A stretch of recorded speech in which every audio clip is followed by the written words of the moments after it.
नमस्कार विद्यार्थी मित्रांनो, आजच्या लेक्चरमध्ये आपण डिपार्टमेंट PSI पूर्व परीक्षा 2017चा जो पेपर आहे त्या पेपरमधल्या अर्थव्यवस्था या विषयाचं ॲनालिसिस करणार आहोत. ओके, अर्थव्यवस्था या विषयाचं ॲनालिसिस करणार आहोत. अर्थातच या ठिकाणी अर्थव्यवस्थेकडे बघत असताना 2017ला नेमके किती प्रश्न या घटकावरती विचारण्यात आले आणि अर्थव्यवस्था हा सर्वांनाच अवघड वाटणारा विषय असल्यानं यामध्ये एकूण किती घटक आपल्याला किंवा नेमके किती घटक अभ्यासायचे आहेत यावरती आज आपण चर्चा करणार आहोत. अर्थव्यवस्था म्हटलं की आपल्याला कुठलाही प्रश्न सोडवताना किचकट वाटतो. त्याचं कारण असं असतं की बऱ्यापैकी आपण त्या विषयाचा बाऊ केलेला असतो आणि त्यामुळे कुठेतरी एक भीती त्या विषया संबंधीची आपल्या मनामध्ये कळत न कळत असते. तेव्हा सर्वप्रथम या विषयाकडे बघत असताना ही जी काही भीती आहे ही आपल्याला दूर करणं आवश्यक आहे असं मला वाटतं. डिपार्टमेंट PSI 2017च्या पूर्व परीक्षेला या ठिकाणी जो अर्थव्यवस्थेच्या भागावरती जे काही प्रश्न विचारले गेलेत त्या प्रश्नापैकी क्रमानं पहिला प्रश्न आपण घेऊयात. भारतातील औद्योगिक वादाची कारणं या ठिकाणी विचारलेली आहेत आणि त्यापैकी आपल्याला एक पर्याय निवडायचा आहे, ज्यामध्ये पहिला पर्याय आहे वेतन वाढ, दुसरा पर्याय आहे बोनसची मागणी, तिसरा पर्याय आहे कामाचे तास, रजा व सुट्ट्या, चौथा पर्याय आहे वरीलपैकी सर्व. बघा, आता या ठिकाणी LPG मॉडेल आपलं जे आहे खाजगीकरण, उदारीकरण आणि जागतिकीकरण, तर यामध्ये LPGचं जे मॉडेल आहे लिबरलायझेशन, प्रायव्हेटायझेशन अँड ग्लोबलायझेशनचं, तर औद्योगिक भाग बघत असताना किंवा उद्योगाचा भाग बघत असताना जे कलह निर्माण होतात मालक आणि कामगार यामध्ये, तर त्या कलहावरती किंवा त्या वादावरती प्रश्न विचारला गेलेला आहे. आता सरळ सरळ आहे, काही प्रश्न हे कॉमन लॉजिकने सुटत असतात. आपला कितीही अभ्यास असला तरी त्या एका तासामध्ये एक लॉजिकचा पार्ट आपल्याला यूज करता येणं गरजेचं आहे आणि त्यानुसार जर आपण बघितलं तर या ठिकाणी औद्योगिक वादाची जी कारणं आहेत त्यामध्ये वेतन वाढ म्हणजे कुठेतरी कामगार मालकाला वेतन वाढीबाबत सतत त्यांचे संप सुरू असतात. त्यानंतर बोनसची मागणी हा पण एक भाग झाला. अगदी इतिहासामध्ये जरी आपण बघितलं तरी आपल्याला कळून येतं की जे काही फॅक्टरी ऍक्ट्स विविध गव्हर्नर जनरलच्या अंडर करण्यात आले त्यामध्ये सुद्धा अशाच प्रमुख मागण्या होत्या. त्यानंतर कामाचे तास, रजा आणि सुट्ट्या ही एक प्रमुख मागणी असू शकते. म्हणजे वरीलपैकी सर्व हा पर्याय याचं योग्य उत्तर राहणार आहे. ठीक आहे, तर भारतामध्ये औद्योगिक वादाची जी प्रमुख कारण आहे ती कुठली आहेत, तर ही तीनही कारण प्रमुख असल्यानं वरीलपैकी सर्व हे त्याचं योग्य उत्तर आहे. पुढचा प्रश्न आपण बघितला तर काही विधानं दिलेली आहेत आणि त्या विधानांचा विचार आपल्याला करणं आवश्यक आहे. त्यामध्ये अ नावाचं विधान सांगतंय देशांतर्गत व्यापार भिन्न देशांमध्ये होतो. ब नावाचं विधान सांगतंय आंतरराष्ट्रीय व्यापाराच्या मूलभूत प्रक्रिया आयात आणि निर्यात आहेत. क विधान सांगतंय जेव्हा आंतरराष्ट्रीय व्यापार दोन देशांमध्ये होतो तर तो उभयपक्षी व्यापार होय. आणि तुम्हाला प्रश्न विचारलाय वरीलपैकी कोणती विधानं असत्य आहेत, म्हणजेच ती चुकीची आहेत. असत्य विधाने म्हणजेच कोणती, चुकीची विधाने आहेत असं त्यांनी सांगितलंय. तर यामध्ये एक लक्षात घ्या की देशांतर्गत अर्थातच आपल्याला नेहमीचा परिचयाचा शब्द आहे. अंतर्गत म्हणजेच काय, आतमध्ये किंवा आतील भागामध्ये, बरोबर, इनर पार्ट, आतील भागामध्ये. मग देशाच्या आतला जो व्यापार असेल तर तो भिन्न देशामध्ये, भिन्न म्हणजे काय, एक किंवा एकपेक्षा जास्त इतरत्र देश, तर भिन्न देशामध्ये तो कसा होईल, तर तो एकाच देशामध्ये होईल ना. देशाचा अंतर्गत व्यापार म्हणजे तो एका देशामध्ये होईल. तर हे पहिलं स्टेटमेंट या ठिकाणी काय आहे, सरळ सरळ चुकीचं आहे. दुसरं स्टेटमेंट इथे विचारलेलं आहे की आंतरराष्ट्रीय व्यापाराच्या मूलभूत प्रक्रिया आयात आणि निर्यात आहेत, तर बरोबर आहे. एक्सपोर्ट आणि इम्पोर्ट हा कुठल्याही व्यापाराचा भाग असतो. त्यानंतर तिसरं विधान आहे जेव्हा आंतरराष्ट्रीय व्यापार दोन देशांमध्ये होतो तेव्हा तो उभयपक्षी व्यापार होय, हेही विधान बरोबर आहे. आणि तुम्हाला जे पर्याय दिलेले आहेत त्या पर्यायांचा जर विचार केला तर पहिला पर्याय आहे फक्त अ आणि ब, दुसरा पर्याय आहे फक्त ब आणि क, तिसरा पर्याय आहे फक्त अ आणि चौथा पर्याय आहे फक्त क. तर यामध्ये लक्षात घेण्यासारखी गोष्ट आहे की फक्त अ हे चुकीचं विधान आहे, म्हणजे पर्याय क्रमांक 3 हे याचं योग्य उत्तर झालं. चुकीचं विधान का आहे तर मी तुम्हाला ऑलरेडी क्लिअर केलेलं आहे की देशाच्या अंतर्गत व्यापार किंवा देशांतर्गत व्यापार असं जर म्हटलं तर तो आतला व्यापार झाला, त्यामुळे त्यामध्ये भिन्न देशांचा संबंध हा येत नाही. तर यामध्ये हा जो प्रश्न विचारला गेलेला आहे हा कोणत्या घटकावर गेलेला आहे हे तुम्हाला जर समजत असेल तर ते अनालिसिस कंप्लीट झालं. हा जो प्रश्न विचारला गेला आहे हा व्यापार तोल आणि व्यवहार तोल, व्यापार तोल आणि व्यवहार तोल या अर्थव्यवस्थेमधल्या दोन संकल्पना आहेत, balance of payment and balance of trade. तर या दोन घटकांशी म्हणजेच व्यापारावरती हा प्रश्न विचारण्यात आलेला आहे. या अगोदरचा प्रश्न जर तो तुम्ही बघितला तर तो औद्योगिक क्षेत्रावरती विचारण्यात आलेला होता. या दोन्ही प्रश्नांचं अनालिसिस झाल्यानंतर आपल्याला प्रश्न बघून फक्त त्याची उत्तरं नाही सोडवायची, तर तो कोणत्या घटकावर विचारण्यात आला हे समजणं गरजेचं आहे. आता यामध्ये परत विधाने विचारात घ्या असा प्रश्न विचारण्यात आलेला आहे. पुन्हा 3 विधानं दिलेली आहेत. अ विधान सांगतंय जागतिक व्यापार संघटनेचे विकसनशील देशांना तांत्रिक मदत आणि प्रशिक्षण देणं हे कार्य आहे.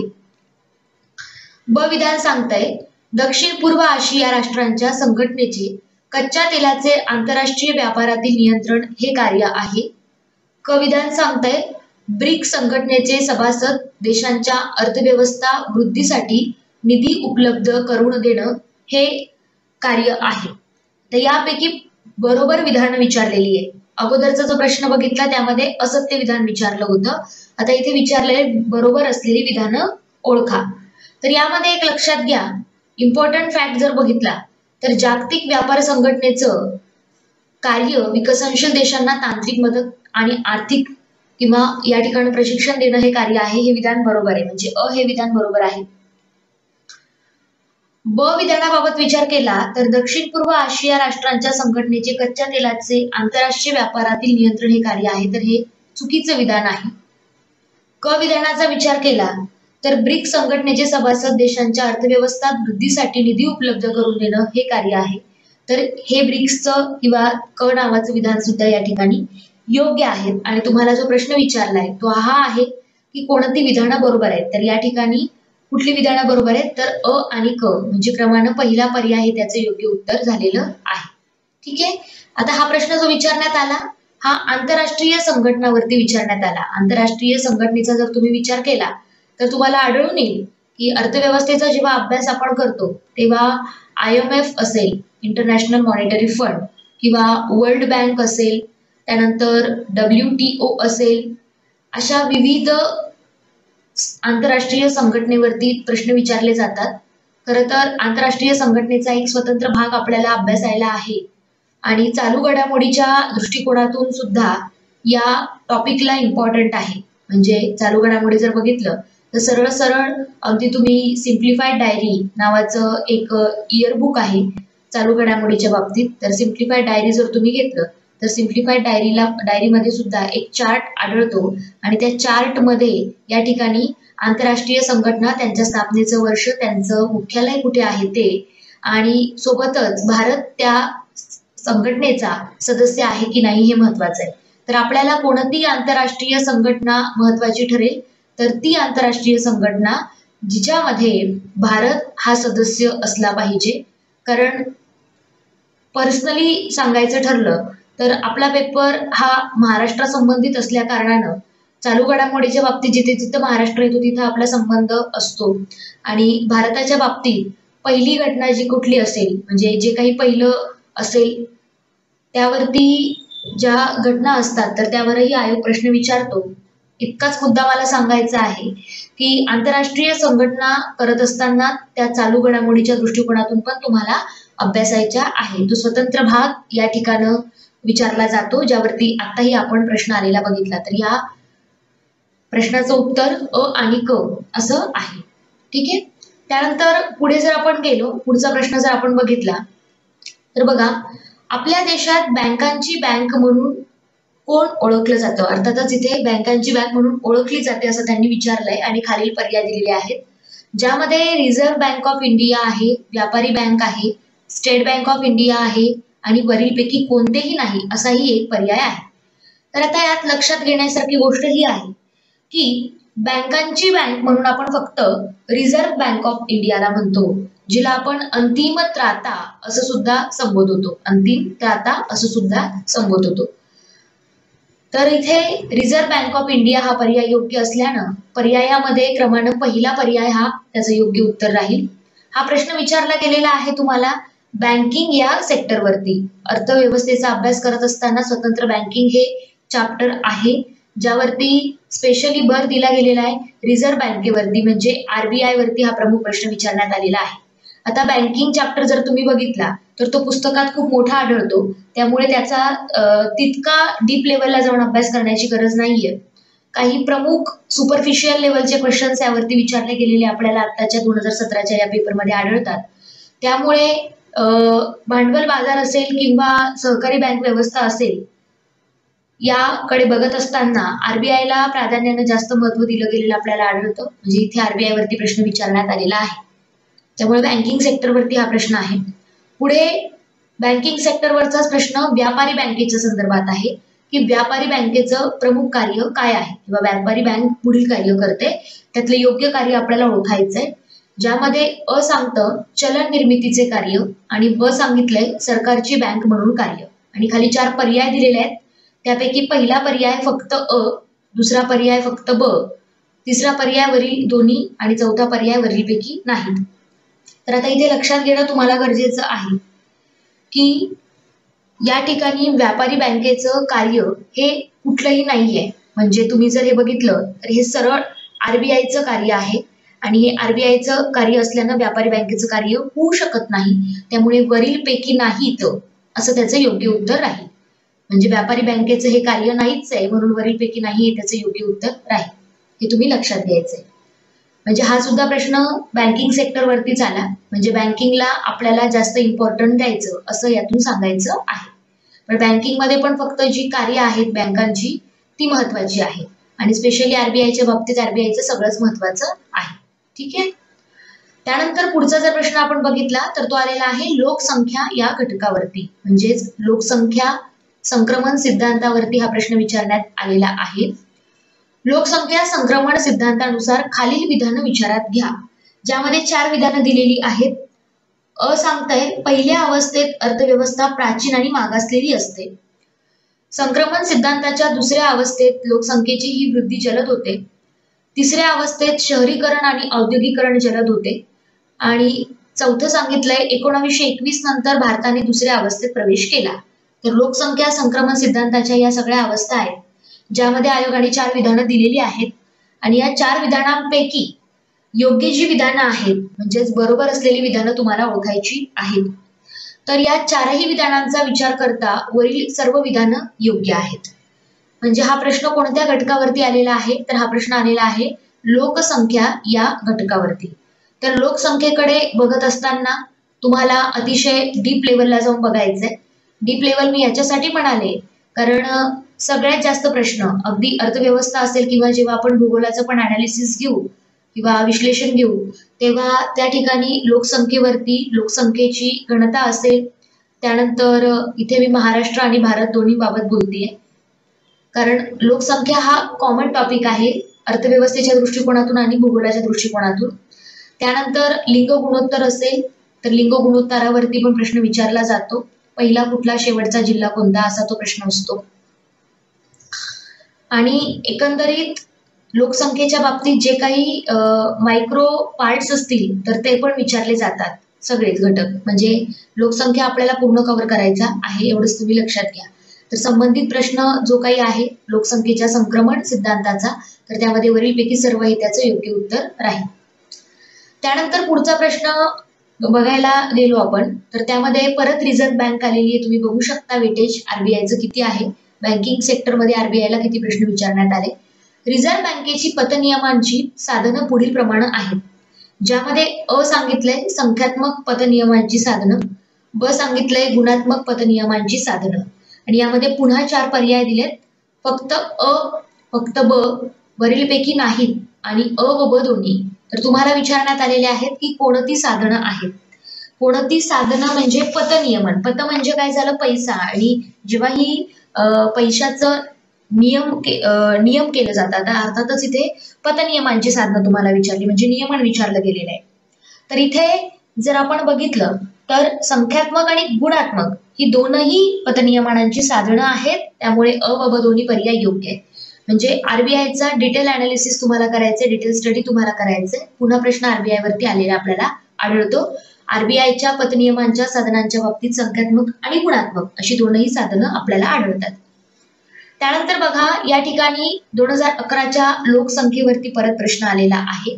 तुम्ही व्यवस्थित जर लक्ष देत असाल तर लोकसंख्येवरती आतापर्यंत किती प्रश्न आलेत हे आपल्याला समजणं गरजेचं आहे. हे मला तुम्हाला यातून सांगायचंय. लोकसंख्येची आता विचारलेली आहे घनता. म्हणजे भारत लोकसंख्या बघत असताना, भारताची लोकसंख्या बघत असताना या ठिकाणी घनतेवरती प्रश्न आलेला आपल्याला आढळतो. 2011चीच लोकसंख्या आता आपल्याला प्रमाण मानावी लागेल. अर्थातच तुमची एक्झाम जेव्हा होईल तेव्हा होईल. मात्र या ठिकाणी 2011चीच जनगणना सध्या आपण प्रमाण मानूयात. ठीक आहे. जनगणना ही दर 10 वर्षांनी होत असते. सध्या 2011च्या जनगणनेचा आपल्याला विचार करायचा आहे. इथं दिलेले आहेत केंद्रशासित प्रदेश आणि इथे त्यांची घनता दिली आहे आणि तुम्हाला योग्य जोड्या जुळवा असा प्रश्न या ठिकाणी विचारलेला आपल्याला आढळतो. तर यामध्ये दिल्ली, एनसीटी, चंदीगड, पॉंडिचेरी आणि दमण व दीव असे 4 केंद्रशासित प्रदेश दिले आणि सोबतच त्यांच्या घनता दिलेल्या आहेत, ज्यामध्ये तुम्हाला योग्य जोड्या जुळवायच्या आहेत. तर इथे लक्षात जर आपण घेतलं तर दिल्ली एनसीटी ची घनता 11,320 इतकी आहे. त्यानंतर चंदीगडची जर घनता आपण बघितली तर ती 9,258 इतकी आहे. पॉंडिचेरीची जर आपण घनता बघितली तर 2,547 इतकी आहे. दमण व दीवची घनता जर आपण बघितली तर ती 2,191 इतकी आहे. म्हणजे जर याचं योग्य उत्तर जुळवायचं ठरलं तर ते क्रमानं पहिलं उत्तर येतं. या ठिकाणी तुम्हाला घनता हा किंवा ही संकल्पना माहिती असणं गरजेचं आहे. महाराष्ट्राची लोकसंख्येवरती फिक्स प्रश्न विचारला जातो आणि भारताच्याही लोकसंख्येवरती फिक्स प्रश्न तुमचा असतो. त्यामुळे तुम्हाला इथे लक्ष केंद्रित करणं गरजेचं आहे. पुढे जर आपण गेलो तर या ठिकाणी नियोजन मंडळावरती प्रश्न विचारलेला आहे. अर्थव्यवस्थेचा, विशेषतः भारतीय अर्थव्यवस्थेचा पाया जर आपण बघितला तर आजही पंचवार्षिक योजनेला या ठिकाणी इम्पॉर्टन्स देण्यात येतं. जरी त्याऐवजी आता आपण या ठिकाणी नीती आयोगाकडे बघत असू तरी नीती आयोग येण्या अगोदर पंचवार्षिक योजना किंवा नियोजन मंडळाचा जो भाग आहे हाच आपला पाया होता आणि त्यामुळे पंचवार्षिक योजनेचं योगदान विसरता येणार नाही. त्यावरती फिक्स क्वेश्चन असतो. हायलाइटेड पॉइंट इथे काय आहे, नियोजन मंडळाबाबत त्यांनी प्रश्न विचारलेला आहे. विधानं दिली आहेत आणि असत्य म्हणजे चुकीची विधानं ओळखायची आहेत. पहिलं आहे विधान, मुख्यमंत्री हा भारतातील नियोजन मंडळाचा पदसिद्ध अध्यक्ष असतो. तर सरळ हे विधान चुकीचं आहे. ब विधान आहे, भारतामध्ये आर्थिक नियोजनाची सुरुवात 1947 मध्ये झाली. क विधान आहे, भारतामध्ये पहिल्या वार्षिक नियोजनाची अंमलबजावणी 1978-80 काळामध्ये झाली. तर यामधून तुम्हाला जी चुकीची विधानं आहेत ती ओळखायची आहेत.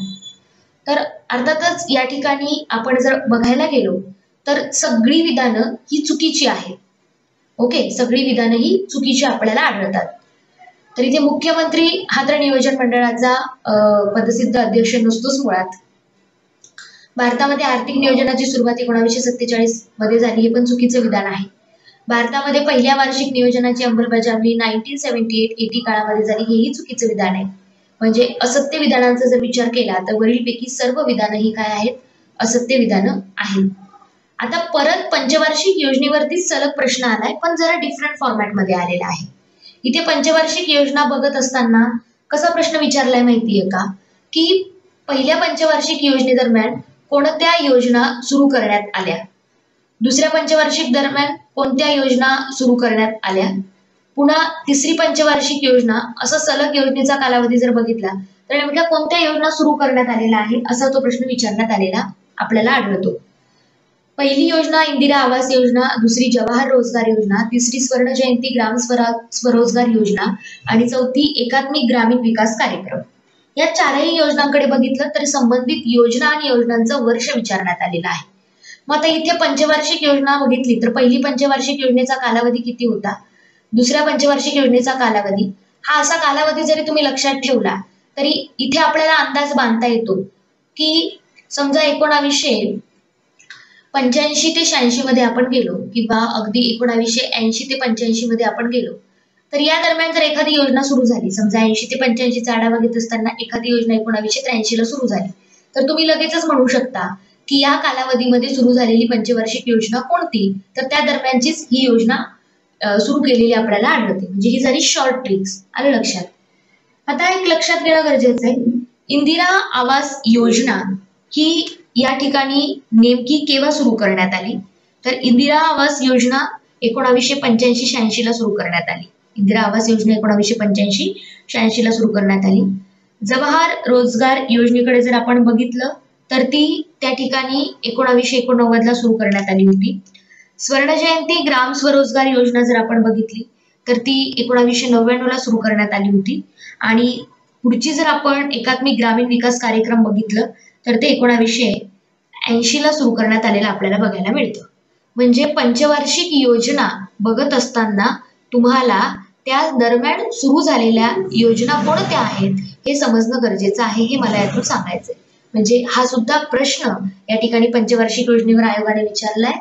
पहिल्या क्रमांकाचं पर्याय हे त्याचं योग्य उत्तर राहील. तर बघा, एकंदरीत आपण 2017च्या या पेपरचं अनालिसिस केल्यानंतर आपल्याला काय आढळतंय, तर डिपार्टमेंट PSI पूर्व परीक्षेमध्ये जो अर्थव्यवस्था हा विषय आपल्याला अभ्यासण्यासाठी आहे, तर या अर्थव्यवस्थेवरती नेमके किती घटक आपल्याला अभ्यासायचे आहेत प्रामुख्यानं, कारण पूर्ण अर्थव्यवस्था जर आपण अभ्यासत बसलो तर तेवढं वेटेज या ठिकाणी आयोगाने दिलेलं नाहीये.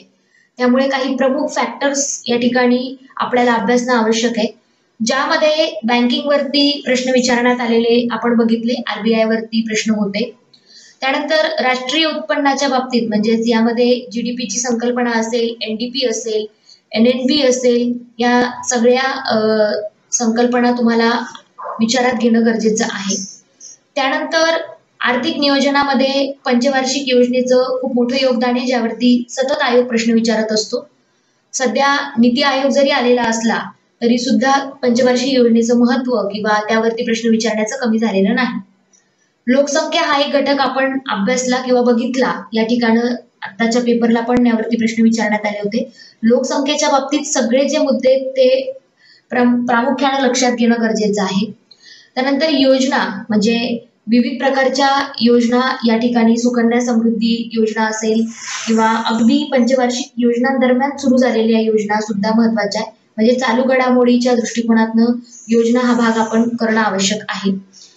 पुढचा पार्ट आपण बघितला तर आंतरराष्ट्रीय संस्थेवरती सुद्धा प्रश्न आलेला आहे. म्हणजे आंतरराष्ट्रीय संस्थेमध्ये IMF असेल, आंतरराष्ट्रीय नाणेनिधी असं आपण त्याला मराठीत संबोधतो, WTO असेल, त्यानंतर वर्ल्ड बँक असेल, ओके, गॅट असेल, अगदी कुठल्याही प्रकारामध्ये आपल्याला आंतरराष्ट्रीय संस्थेचा अभ्यास करणं गरजेचं आहे, कारण तो पण पार्ट प्रामुख्यानं फोकस केला गेलेला आहे.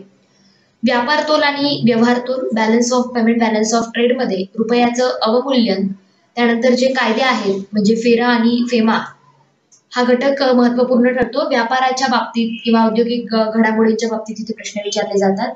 सार्वजनिक वित्त, ज्यामध्ये प्रामुख्यानं अर्थसंकल्प हा एक वेगळा भाग पडतो.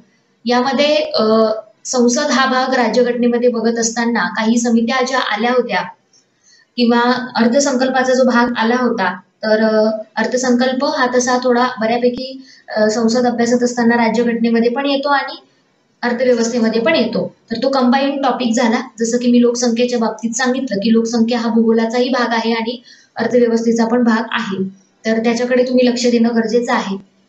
त्यानंतर चलन घट आणि चलनवाढ किंवा चलनवाढीचे परिणाम, त्या संबंधीच्या संकल्पना म्हणजेच किंमत वाढ किंमत घट यावरतीही प्रश्न विचारला जाऊ शकतो. त्यानंतर जर आपण बघितलं तर दारिद्र्य आहे, रोजगार आणि बेरोजगारीच्या संकल्पना आहेत. एकंदरीत काय तर फक्त आपण या ठिकाणी 2017च्या पेपरचं अनालिसिस केलं तर प्रमुख फॅक्टर्स आपल्याला काय आढळले, तर बँकिंग वरती म्हणजे त्यामध्ये व्यापारी बँक असेल, आरबीआय असेल यावर प्रश्न विचारण्यात आलेले आहेत. सेकंड पॉइंट आपण बघितला तर औद्योगिक घटकावरती प्रश्न विचारण्यात आलेले आहेत. व्यापारासंबंधी सुद्धा यामध्ये प्रश्न विचारण्यात आलेले आहेत. थर्ड पार्ट जर आपण बघितला तर आपल्याला असं समजून येतं की ज्या वेगवेगळ्या योजना आहेत म्हणजे वैयक्तिकरित्या पंचवार्षिक योजनेमध्ये सुरू झालेल्या योजना आणि याला चालू घडामोडीच्या दृष्टिकोनातून पण ज्या योजना सुरू झालेल्या आहेत ते बघणं गरजेचं आहे. चालू घडामोडीबद्दल बोलत असताना 1 वर्षाच्या चालू घडामोडी तुमचं परफेक्ट असणं गरजेचं आहे. यामध्ये आपण पृथ्वी परिक्रमा नावाचं जे मासिक आहे ते रेफर करू शकता, जे दर महिन्याला प्रकाशित होतं. सेकंड पॉइंट इयरबुकच्या बाबतीत बोलायचं झालं तर सिम्प्लिफाईड डायरी नावाचं जे काही इयरबुक आहे अगदी त्रैमासिकच्या फॉर्मॅटमध्ये पण आपल्याला हे अवेलेबल होतं, तर तेही आपण अभ्यासू शकता. फक्त चालू घडामोडी आपल्याला 1 वर्षाच्या करायच्या आहेत, एवढंच तुम्हाला लक्षात घेणं गरजेचं आहे. एकंदरीत अर्थव्यवस्थेकडे बघत असताना आणखी बोलायचं ठरलं तर लोकसंख्येवरती पण प्रश्न या ठिकाणी आयोगाने विचारलेला आहे आताच्या पेपरला, हेही आपण बघितलेलं आहे.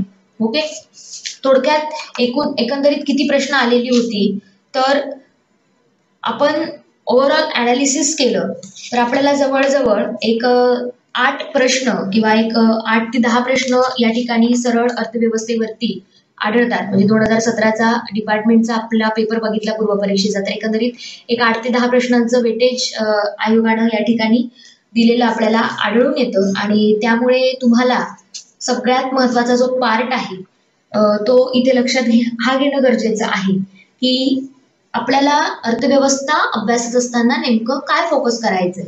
इथं 10 प्रश्नांची जी संख्या आहे ती कदाचित 12 होऊ शकते, 13 होऊ शकते किंवा ती कधीतरी 8 पण होऊ शकते. म्हणजे एक प्रेडिक्ट आपण करू शकत नाही आणि त्यामुळे आपल्याला हे लक्षात घेणं गरजेचं आहे की अर्थव्यवस्थेचा बाऊ न करता किमान कोणते घटक प्रामुख्यानं अभ्यास आपण करावेत. ज्यामध्ये मी परत रिपिटेशन जरा करते.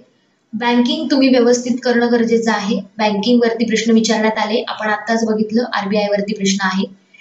बँकिंग नंतर लोकसंख्यावरती फिक्स प्रश्न असतो, म्हणजे काही फॅक्टर्स हे फिक्स आहेत तर आपल्याला ते गुण सोडायचे नाहीयेत. त्यानंतर बोलायचं ठरलं तर औद्योगिक किंवा उद्योग ज्याला आपण म्हणतो उद्योगाच्या भागावरती सर्व प्रश्न विचारण्यात आलेला आहे. त्यानंतर आंतरराष्ट्रीय संघटना ज्या काही आहेत आंतरराष्ट्रीय संघटना तर यावरतीही प्रश्न विचारण्यात आलेला आपल्याला आढळतो. पुन्हा पुढचा जर आपण भाग बघितला तर योजना विचारण्यात आलेल्या आहेत. योजनेमध्ये मी सांगेन इथे अर्थसंकल्प असेल किंवा पंचवार्षिक योजनेचा भाग असेल आणि चालू घडामोडीच्या दृष्टिकोनातून ज्या योजना या 1 वर्षात म्हणजे जानेवारी 2021 पासनं ज्या योजना सुरू झालेल्या बघायला मिळतील त्या सगळ्या अभ्यासून ठेवा, कारण आयोग प्रश्न विचारताना किमान 1 वर्षाच्या चालू घडामोडींचा आधार घेत असतो. त्यानंतर या ठिकाणी ही बेसिक क्वेश्चन्स एकाच घटकावर डबल विचारलेली आहेत. त्यामुळे जे मी मगाशी सांगितले हे प्रमुख फॅक्टर्स आहेत. अर्थव्यवस्थेचा अभ्यास करताना फक्त इतकंच तुम्ही लक्षात घेणं गरजेचं आहे. हे जे प्रमुख फॅक्टर्स आपण घेतलेले आहेत यावरती सारखे प्रश्न फिरलेले आहेत. म्हणजे आत्ताच्या पेपरला पण 2 ते 3 प्रश्न आरबीआय वरती विचारण्यात आले, पंचवार्षिक योजनेवरती पण 2 ते 3 प्रश्न, लोकसंख्येवरती पण एक 2 ते 3 प्रश्न बघितले, योजना असतील, आंतरराष्ट्रीय संस्था असतील, व्यापार उद्योग यावरतीही प्रश्न विचारण्यात आलेले आपल्याला आढळतात. किंमत वाढवरती प्रश्न विचारण्यात आलेला नाही पण विचारला जाऊ शकतो. म्हणजे जे प्रमुख घटक आहेत ते आयोगाने फिक्स केलेले आहेत असं आपल्याला 2017चा पेपर सांगतो. त्यामुळे आपण इतरत्र पॉइंटचा अभ्यास न करता जे विचारलं गेलेलं आहे यावरती जर फोकस केलं तर कदाचित आपल्याला जास्त चांगले मार्क्स अर्थव्यवस्था या विषयामध्ये मिळू शकतात असंच मला सांगायचं आहे. तर एकंदरीत आपण संपूर्ण पेपरचं अनालिसिस या ठिकाणी केलेलं आहे. हा पेपर व्यवस्थित बघा आणि प्रत्येक बीट वाईज म्हणजे अर्थव्यवस्था असेल किंवा अगदी भूगोल असेल या प्रत्येक बीट वाईज आपण अनालिसिस घेणार आहोत. त्यामुळे असंच एक अनालिसिस तुम्ही करा. अनालिसिस करत असताना सगळ्यात महत्वाचा भाग असतो विद्यार्थी मित्रांनो की आपल्याला किमान हे समजणं गरजेचं आहे की आपण सगळं पुस्तक वाचत बसायचं नाहीये. आयोगाने जेवढं वेटेज दिलेलं आहे 2017च्या पेपरला तेवढ्या वेटेजनुसारचे घटक बाजूला काढा आणि त्या घटकावर किती प्रश्न विचारण्यात आले त्या प्रश्नानुसारच त्या घटकाला आपण वेटेज द्यायचंय. जर आरबीआय वरती किंवा बँकिंग सेक्टर वरती आयोगानं 3 प्रश्न विचारले तर त्याचं वेटेज नक्कीच जास्त आहे, त्यामुळे इथे परफेक्ट करायचं आहे आपल्याला. लोकसंख्या असेल तर लोकसंख्येला पण परफेक्ट करायचं आहे. उद्योग असेल, व्यापार तोल व्यवहार तोलाच्या बाबतीत तेही परफेक्ट प्रकरण करायचं आहे. म्हणजे जे आयोगाने जास्त विचारलंय ते तुम्हाला परफेक्ट करत चालायचं, हे मला यातून सांगायचं आहे. तर हा पूर्ण पेपर आपण अनालिसिस करून घेतलाय. आजच्या लेक्चरला आपण इथेच थांबत आहोत. धन्यवाद.